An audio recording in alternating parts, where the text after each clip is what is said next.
Why does it feel fun to throw Cappy in Super Mario Odyssey? Let's have a look, shall we? You'll notice, as with any good 3D Mario game, that the controls are tight and responsive. That's called game feel. It's important to us as players to feel in control of a character on screen. The way he throws Cappy is quick, sleek, and reads clearly. You can see the action from any angle and understand what's going on, once your camera's in the right place. You feel like you still have control in more dramatic sequences where it can get hectic. So let's take a quick look, frame by frame, at what goes on. So the second you tap that button, Mario snaps back into this throwing position. 1 foot in the air, lots of forward momentum, getting ready to be released, and Cappy is nowhere to be seen. He then appears in Mario's hand. Mario steps forward as he begins to unwind this momentum. He spends 4 frames spinning on the spot until this point, where we see some visual effects in the form of an action line. This continues for a further 4 frames, with the action line following and accentuating this motion. After, Mario has let go of Cappy, his back leg counterweighting the release of this momentum, and Mario spends the next few frames letting his arms rest back to their idle position, with his feet catching up and the action line following through. This action is 30 frames long. That's half a second when viewed at 60 frames per second. When Mario catches Cappy, he snaps to this pose, with Mario in a sort of I caught the frisbee kind of pose, with Cappy dragging him back a bit.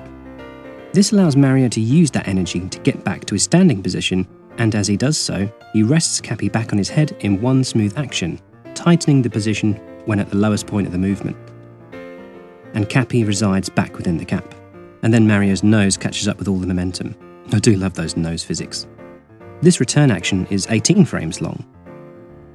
When you're in the air, a similar action happens, except the action lines don't appear in that first throw, and instead they follow Mario's arms when he spins for a second time, after Cappy has left his hand. I guess without the ground to stabilise his movement, he continues to spin, with the energy from the throw dwindling as he lets the momentum fade away.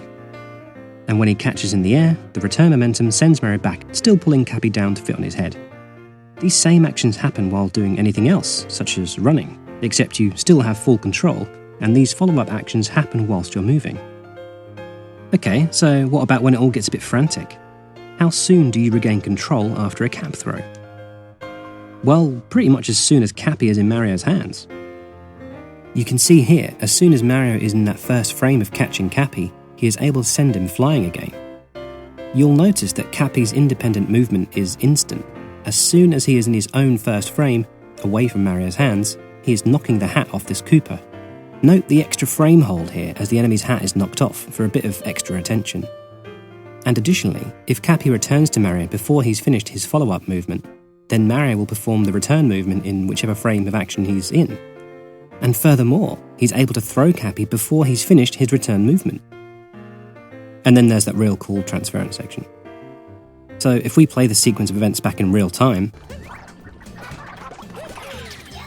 snappy gameplay, good feedback, clear and concise movements, all within a couple of seconds.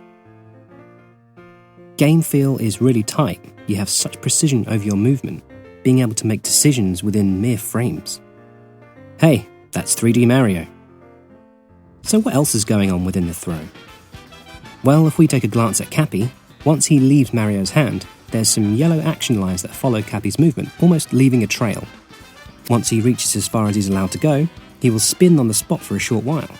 Notice how he enlarges slightly while spinning, probably to help you know when he's stopped in case you want to dive on him, and also to show the force in which he's spinning. Some fancy little stars that fling off for a bit of flair. Now, something really cool happens when Cappy spins. Let's look at it at full speed.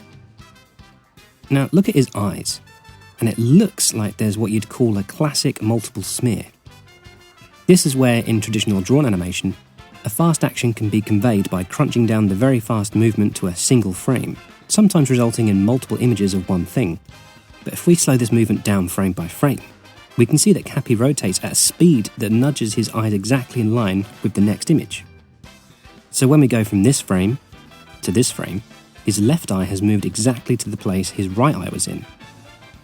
And when this is played back at 60 frames per second, the movement is literally so quick that the action looks like a multiple. I mean, that's great. And as Cappy returns, he shrinks back down and returns to Mario in a matter of frames. something you'll notice is that actions snap from one frame to the next, like this. It can look jarring if you're looking at it like this, but during gameplay, you will not notice this. Removing transitioning frames, which is called fluidity in game animation terms, will increase player feedback. And this is important in this game. So, to me, this is why it's fun to throw Cappy in Mario Odyssey. It's quick, it's playful, it's responsive, and it's clear. Some stray thoughts before we sign off. You'll probably know there's actually a couple of ways to throw Cappy using the motion controls.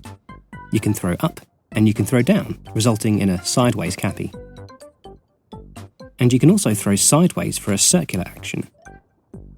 The same timings apply as for when Mario throws normally, just the resulting follow-up actions are a little different, such as Mario raising up from a downward throw, for example. And there's a reason these types of throws weren't chosen as the main throw. Apart from lacking the elegance of the chosen throw, the Mario Odyssey art book shows us some variations of other throw concepts. It seems that the devs wanted an action that looked similar to his iconic jumping pose, so that it was both fresh and familiar.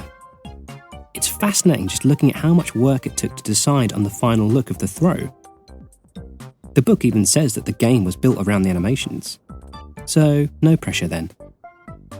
Also, you know how I said the actions are mostly the same depending on what you do? Yeah, they differ massively, such as if Cappy returns to Mario from behind, he'll simply pull the cap from the back with his other hand this time.